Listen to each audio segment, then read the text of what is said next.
Assalamualaikum warahmatullahi wabarakatuh. Waalaikumsalam warahmatullahi wabarakatuh. Salam sejahtera buat kita semua. Hari ini kita akan belajar bagaimana cara mengenali dan mengelola emosi agar bereaksi dengan tepat dalam berbagai situasi. Ya, sebelum kita ke pembelajaran, alangkah baiknya biar kita juga bisa belajar, bisa dengan tenang. Bapak rasa kalian tuh harus ice breaking dulu ya, karena tidak ada kelihatannya nggak semangat nih ya. Biar semangat, mari kita ice breaking dulu. Silakan berdiri. Ice breaking hari ini kita tepuk fokus ya, yang sudah diajarkan oleh Bapak. Bisa dipahami? Ya, bisa. Ya, kita mulai. Tepuk fokus, tepuk 1, tepuk 2, tepuk 3, tepuk 4, tepuk 5, ya, tepuk tangan. Baik, silakan duduk kembali. Nah, tujuan pembelajaran ini adalah bahwa kalian dapat mengenali jenis emosi yang dirasakan dan memahami cara mengelolanya dengan sehat. Ya, kita bisa menampilkan slide komponen dalam mengelola emosi. Yang pertama adalah, nah ini dulu pendahuluan dulu ya. Kelola emosi adalah kemampuan seorang untuk mengenali, memahami, dan mengendalikan emosi yang dirasakan, baik emosi positif maupun negatif. Nah, kenapa seperti itu? Karena kalian bisa dapat bereaksi secara tepat dalam berbagai situasi. Ya, lanjut. Ini pembahasannya adalah komponen dalam mengelola emosi dibagi dalam 5 bagian, yaitu yang pertama mengenali emosi diri sendiri, yaitu menyadari apa yang sedang dirasakan, marah, sedih, takut, senang, cemas, dan lain-lain. Nah, di situ kita diri kita sendiri akan menyadari nih bahwa saya itu, oh hari ini saya dalam keadaan senang, oh hari ini saya dalam keadaan sedih, hari ini saya dalam keadaan bahagia, seperti itu. Yang kedua, memahami penyebab emosi, mengetahui alasan atau pemicu munculnya emosi tersebut.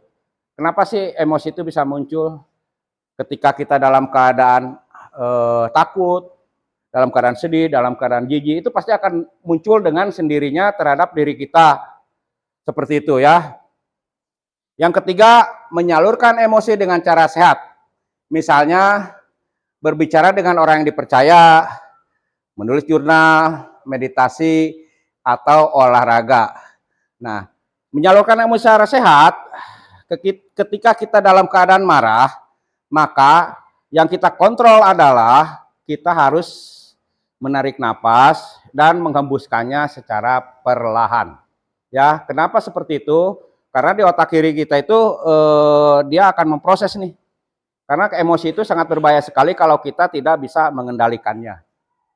Yang ketiga adalah mengontrol emosi, ya.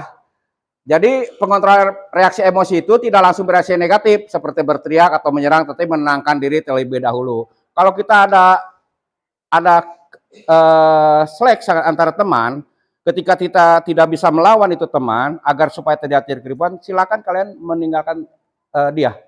Ya, cara mengantisipasinya seperti itu. Udah, daripada kita ribut, udah tinggalkan aja. Ya, seperti itu. Dan yang kelima adalah menggunakan emosi untuk hal positif.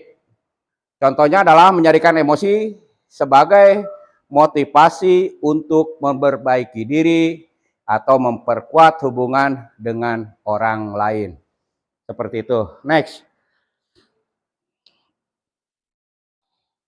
Nah, di sini ada contoh pengelolaan emosi ketika kita marah ya, karena dikritik atau karena apapun itu.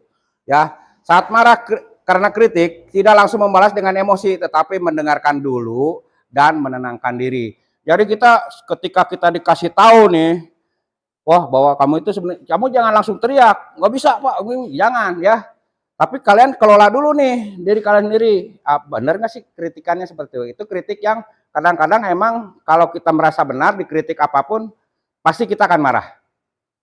Ya, karena saya merasa benar gitu ya. Padahal mah di sisi lain orang lain nggak nerima dengan kritikan itu. Ya. Dan yang kedua, saat gugup sebelum presentasi, menarik napas dalam-dalam dan berpikir positif agar lebih tenang. Nah, ketika kita ke depan, nah biasanya ada nervous ya, atau sedikit gugup nih. Kalau kita akan berbicara di depan. Contoh lah, kalau kalian ada pembelajaran yang mengharuskan salah satu dari kalian harus ke depan, itu pasti akan nervous, ya, akan merasa gugup atau grogi. Ya salah satunya tadi yang udah Bapak jelaskan adalah dengan menarik napas dalam dan menghembusnya perlahan. Seperti itu. Oke, next.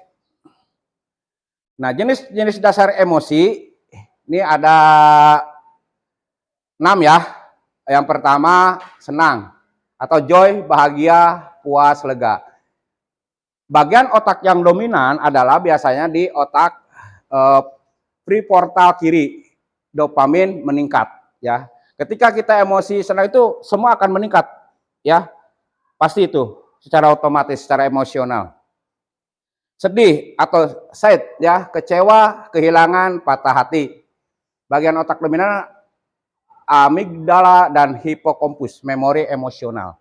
Nah, di sini pasti kalian akan sedih dan kecewa. Contoh, kesedihan ketika kita ditinggal orang tua, itu pasti sedihnya meningkat gitu.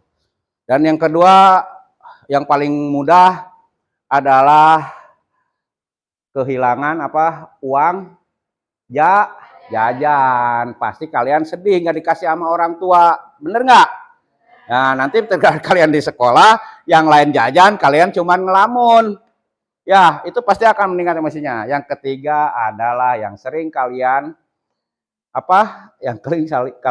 rasakan adalah patah hati ya. Kenapa sih patah hati Pak? Saya putus sama pacar. Ya, karena kalian terlalu terlalu bucin ya. Itu kalian kalau bisa hindari pacaran. Ya, boleh pacaran, cuman ada batas-batas yang harus kalian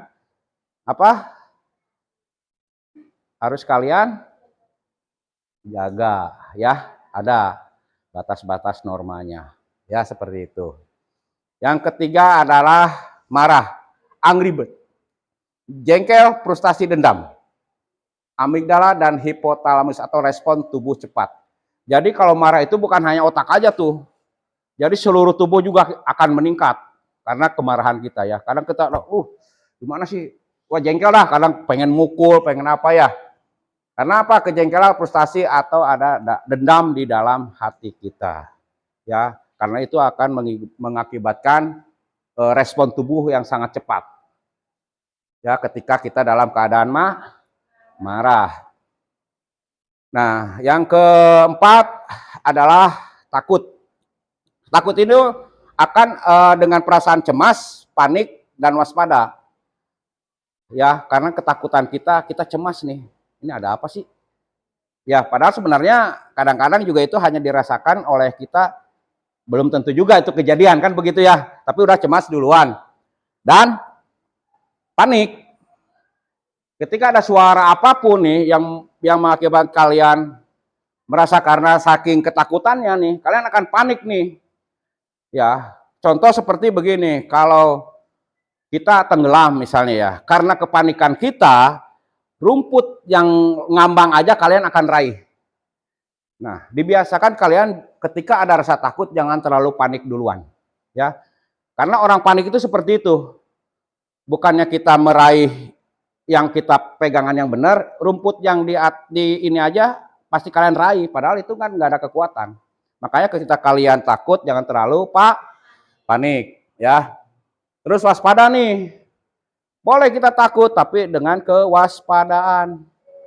Ya. Ya, kewaspadaan itu kalian harus ini dilihat dua. Kita takut nih misalnya, waduh di rumah saya ini ada maling nih. Gimana caranya nih supaya si maling itu nggak jadi masuk ke rumah. Nah itu kita harus waspada dengan apa nih? Dengan mempersiapkan segala alat yang harus kita pegang. Jadi supaya si maling itu juga tidak masuk ke. Nah, terus, nah terkejut nih, kaget terkejut ada yang positif dan negatif. Yang negatifnya seperti apa? Ada yang bisa? Kaget terkejut. Biasanya orang yang sering ngegodain kita nih, tahu-tahu dikagetin aja gitu ya, kan terkejut kita. Nah itu terkejut yang negatif. Kalau terkejut yang positif adalah surprise. Ketika apa yang kamu inginkan, ketika yang kamu harapkan ada di depan kalian. Contoh, saya pengen iPhone 17. Misalnya ke orang tua orang ngerengek-ngerengek nih. Ternyata orang tua itu memberi kejutan sama kalian. Kalian ini dulu dibikin marah, dibikin apa ya, seperti itu biasanya kan. Nah, setelah selesai itu akhirnya ayah kamu atau orang tua kamu masuk ke kamar, mengambil sesuatu yang kalian harapkan. Ya, nah, akhirnya nih Bapak kasih iPhone 17. Pasti kamu terkejut. Terkejutnya positif, surprise yang tidak terduga dari kalian. Ya, seperti itu. Dan nah ini dia, jijik atau disgust, muak atau menolak ya. Dalam bagian otak dominannya adalah insula, kesadaran tubuh. Jadi secara tidak langsung kita kalau jijik itu pasti kan ada yang begini ya kan, udah pastilah ada betul situasi tubuh itu secara langsung itu kesadaran yang timbul di tubuh kita sendiri. Contoh seperti apa sih kalau jijik? Ngelihat darah, terus ada yang ke toilet, biasanya kan seperti itu. Toilet ngelihat, kayaknya kotor banget sih, jadi jijik kan kelihatannya. Terus ngelihat sampah di pinggir jalan, ya seperti itu. Oke, lanjut emosi kompleks atau campuran, ya. Selain emosi dasar, ada emosi campuran atau emosi sekunder seperti cemburu atau campuran marah, takut, dan sedih. Bangga, senang, dan percaya diri, malu, sedih, takut akan penilaian sosial. Syukur, senang, dan empati, kecewa, harap, dan sedih. Jadi ada cemburu itu ada dua nih. Campuran marah, takut, dan sedih. Ketika pacar kalian diambil orang, ya pasti ada rasa campuran tuh. Udah marah, dan belum tentu juga diambil orang. Udah marah duluan nih, udah takut duluan, udah sedih duluan. Padahal pacarnya masih setia. Ya seperti itu. Nur bangga, senang dan percaya diri. Kita harus bangga akan apa yang ada di diri kita. Sesuatu yang menghasilkan, kita harus bangga. Jangan sampai hilang kepercayaan diri kita. Nah, malu. Di sini malu ada ya. Sedih dan takut penilaian sosial ada dinilai oleh teman-teman kalian sendiri ya, di masyarakat bisa, di siswa itu sendiri juga bisa. Ya, malu itu bisa ada sedih dan ada maluin. Ya. Nah, syukur, senang dan empati. Kita selalu riang, selalu senang dan selalu berempati ketika kita dalam keadaan bersyukur. Makanya selalu hidup ini kita harus selalu bersyukur nikmat ya, jangan kufur Tahu nggak apa kufur nikmat? Enggak, kufur nikmat adalah sesuatu yang diberikan Allah, dia tidak mensyukuri ya. Maka di situ ada di dalam agama juga, jika kamu bersyukur, maka nikmatku aku tambah. Tapi jikalau kamu kufur, maka ajablu sangatlah Pedih, seperti itu ya. Yang kelima, kecewa. Kecewa karena harapannya tidak terpenuhi. Oke, next. Nah, sekarang Bapak akan menyuruh kalian untuk menulis dan menaruh di papan emosi. Ya. Ketika kemarin dan hari ini, kalau kalian merasa emosi kalian seperti yang ada di papan ini, kalian bisa menuliskan dan langsung menaruh. Ya. Ya, silakan. Ditulis dan ditaruh di situ.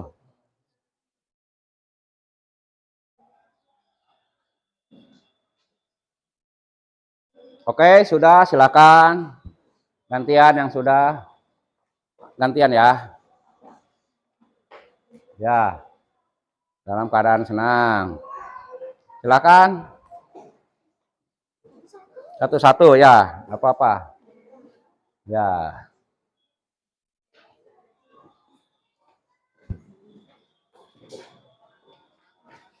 Waduh, orang senang semua.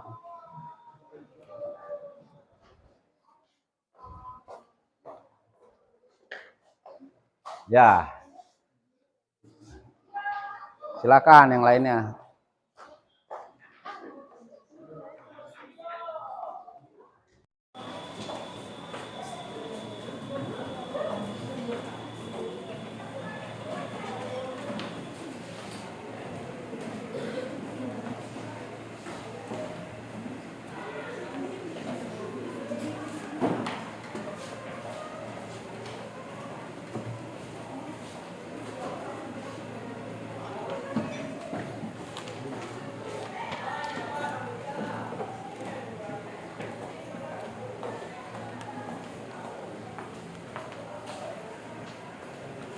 Oke, baik.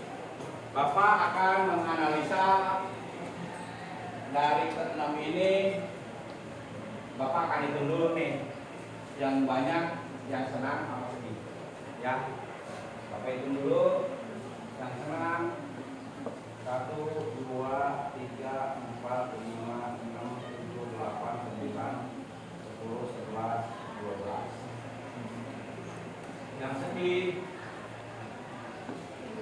1, 2, 3, 4, 5, 6.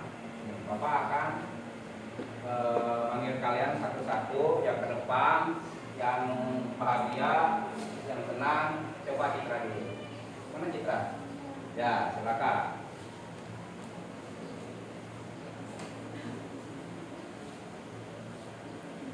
Coba kamu jelaskan jawabannya. Kamu senang? Kenapa senang? Ini. Ya, kemarin baru ya, oke, ya, silakan dulu. Ya, tepuk tangan semuanya. Oh, ya, karena kemarin kan yang gak diharapkan juga tuh, ternyata ibunya memberikan kejutan sepatu baru. Karena dia merasa senang kan, akhirnya apa? Saya akan rajin ke sekolah, saya akan rajin belajar. Ya. Terus yang sedih nih, Bapak yang sedih. Alisa mana Alisa? Ya, nah, ke depan. Alisa berapa sedihnya? Ya. Kenapa kemarin sedih? Kenapa? Gimana? Oh, ya, tepuk tangan dulu. Nah, itulah bentuk dari pengelolaan emosi ya. Selalu dimarahin orang tua. Pasti sedih. Ya, tapi kalau jangan berkelanjutan, ya. Kasih tahu ke orang tuanya, kalian kamu harus berubah nih. Kenapa sih orang tua seperti ini ke saya, Pak? Saya begini. Kamu jelaskan ke orang tua. Nanti kalaupun kamu emang nggak bisa mencurahkan ke orang tua, nanti yang sedih boleh ketemu Bapak, kita konsultasi sama Bapak ya. Nanti insya Allah pasti ada jalan keluarnya. Oke, baik. Next. Nah, jadi kesimpulannya adalah mengelola emosi bukan berarti menolak untuk merasa, ya, tetapi belajar cara memahami dan mengarahkan perasaan agar bekerja untuk kita, bukan melawan kita.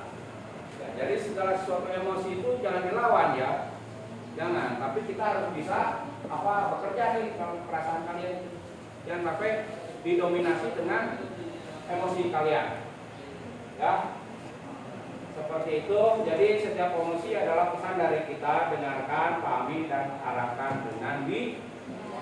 Ya. Demikian tadi cara pengelolaan emosi. Terima kasih. Assalamualaikum warahmatullahi wabarakatuh. Waalaikumsalam.